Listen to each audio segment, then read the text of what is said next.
Mohun Bagan super জায়ান্টের রক্ষণভাগের খেলোয়াড় আনোয়ার আলীকে নিয়ে জল ঘোলা অব্যাহত। শেষ পর্যন্ত আনোয়ার কোন দলে খেলবেন? দেবাঞ্জন বন্দ্যোপাধ্যায় আমাদের প্রতিনিধি রয়েছেন আমাদের সঙ্গে। দেবাঞ্জন, এখনো পর্যন্ত জল ঘোলা চলছে, ঠিক কি দাঁড়িয়ে আছে গোটা বিষয়টা এই মুহূর্তে এই আনোয়ার আলীকে নিয়ে?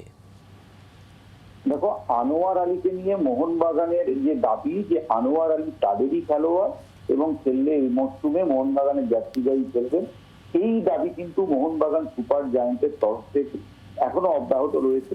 কিন্তু আজকে সকালের দিকে শোনা গিয়েছিল যে আনোয়ার আলীর এই ব্যাপারটি শেষ পর্যন্ত অল ইন্ডিয়া ফুটবল ফেডারেশনের প্লেয়ার স্ট্যাটাস কমিটিতে উঠতে চলেছে এবং সেখানে পাঠানো হয়েছে। আনোয়ার সেখানে আবেদন করেছে, কিন্তু 24 ঘন্টার তরফে যখন ওই কমিটিতে থাকা অর্থাৎ প্লেয়ার স্ট্যাটাস কমিটিতে থাকা কর্তাদের সঙ্গে যোগাযোগ করা হয়েছিল, তাদের মধ্যে একজন ফ্যাবিও মেসিয়াস, তিনি কিন্তু বলেছেন আজকে বিকেল অবধি আনোয়ার আলীর তর যে মামলা, এই মামলার কোনো কাগজ তাদের কাছে আসে।